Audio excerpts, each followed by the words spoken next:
నమస్కారం news plus టీవీకి స్వాగతం. నేను మీ విజయ. కోర్టులన్నీ కూడా హైకోర్టు, సుప్రీంకోర్టు చూడండి, అన్ని హైకోర్టులలోనూ సుప్రీంకోర్టులలోనూ ఏ తారీఖులలో వాళ్ళు ఈ కూటమి ప్రభుత్వాన్ని మీరు తప్పు చేస్తున్నారు, ఈ పోలీసులను పెట్టిన పోలీసులను మీరు తప్పుడు కేసులు ఇస్తున్నారు, సో ఈ కేసులు పెట్టకూడదు అని చెప్పేసి వార్న్ చేసిన పరిస్థితి మనందరికీ కూడా బాగా తెలుసు. చూస్తే 18/12/24లో హైకోర్టు ఇచ్చింది, 6/1/25లో హైకోర్టు ఇచ్చింది, 18/2/25లో హైకోర్టు ఇచ్చింది, 25/2/2025లో ఇవ్వడం జరిగింది. సో ఈ రకంగా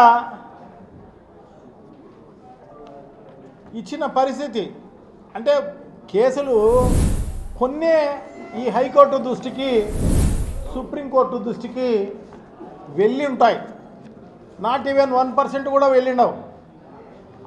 ఆ వెళ్ళిన దానిపైనే హైకోర్టు, సుప్రీంకోర్టు ఆ అధికారుల పైన స్టిచెస్ పాస్ చేసిన పరిస్థితి మనం చూసినామన్నమాట. అయినా కూడా పోలీస్ అధికారులు అయితేనేమి వీళ్ళు మరి ఇది పర్మనెంట్ ప్రభుత్వం అనుకుంటున్నారో, ఏమన్నా లైఫ్ లాంగ్ తెలుగుదేశం పార్టీ అధికారంలో ఉంటుంది అనుకుంటున్నారేమో కానీ సో చాలా దారుణం.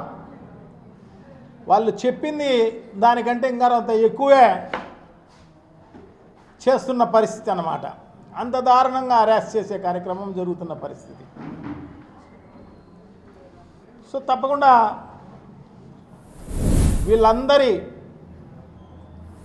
వీళ్ళందరి దాష్టికానికి బలైపోయిన గ్రామ స్థాయి నుంచి, కార్యకర్తల నుంచి మొదలుకొని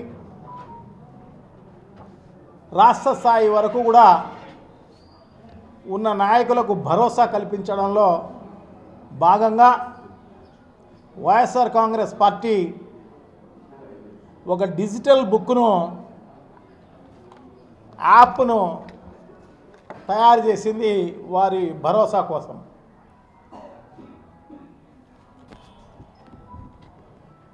యాప్ను తయారు చేసింది. సో ఎందుకంటే ఒకవేళ ఏమైనా వాళ్ళ పేర్లు మర్చిపోవచ్చు, లేకుంటే ఇంకొకటి మర్చిపోవచ్చు. ఇవన్నీ మర్చిపోకూడదు. ఏ రోజు సంఘటనను ఆ రోజే ఈ యాప్లో అప్లోడ్ చేసి పెడితే సో ఇవన్నీ కూడా రిజిస్టర్ అయ్యి ఉంటాయి.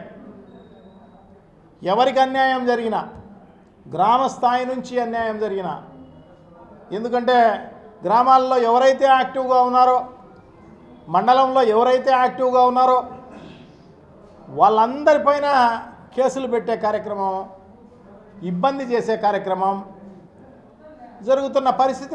వేరే ఏదైనా ఇబ్బంది జరిగినా కూడా అవి కూడా అప్లోడ్ చేసే కార్యక్రమం చేయవచ్చు.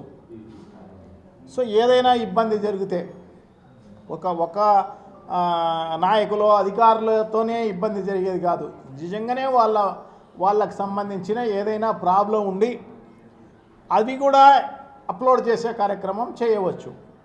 వాళ్ళకు ప్రభుత్వం రాగానే వాళ్ళకు న్యాయం చేసే కార్యక్రమం తప్పకుండా జరుగుతుంది అని చెప్పి తెలియజేసుకుంటున్నాం. సో తప్పకుండా, ఎందుకంటే అధికారులందరూ కూడా గుర్తుపెట్టుకోవాల్సిన అవసరం తప్పకుండా ఉంది. ఈ ప్రభుత్వాలు అనేటి 5 ఏళ్ళు వస్తూ ఉంటాయి, పోతూ ఉంటాయి, కానీ మీరు పర్మనెంట్గా ఉంటారు. సో తప్పకుండా మీరు న్యాయం వైపు ఉండాల్సిన అవసరం తప్పకుండా ఉంది, ధర్మం వైపు ఉండాల్సిన అవసరం తప్పకుండా ఉంది. సో దాన్ని మించి మీరందరూ కూడా నాయకుల స్వలాభం కోసమో, నాయకుల ఆనందం కోసమో మీరు ఈ రకంగా అవతల వాళ్ళను హింసిస్తే డెఫినెట్గా దానికి మూల్యము చెల్లించుకోవాల్సిన అవసరం తప్పకుండా ఉంది అని చెప్పి తెలియజేసుకుంటాం.